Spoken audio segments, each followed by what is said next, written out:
Having proper control over the dates used when viewing data in your widgets is key to proper analysis. So, we've enhanced dashboards and custom reports to maintain date ranges and filter selections per user. Let's check the changes. Dashboard date range and widget dropdown values now persist based on user preference, remaining saved until manually changed. You can manually select the comparison date range on the dashboard or the custom report builder.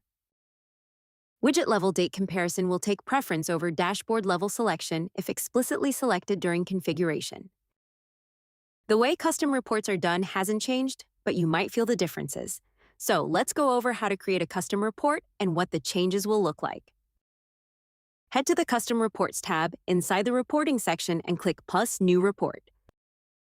Select the dashboard you want to use for your report. Click Import to generate your report.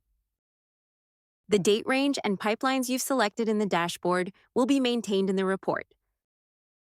Thanks to this, you no longer need to reset filters every time you open a dashboard. Your reports stay consistent and previously sent emails won't change even if you update filters later.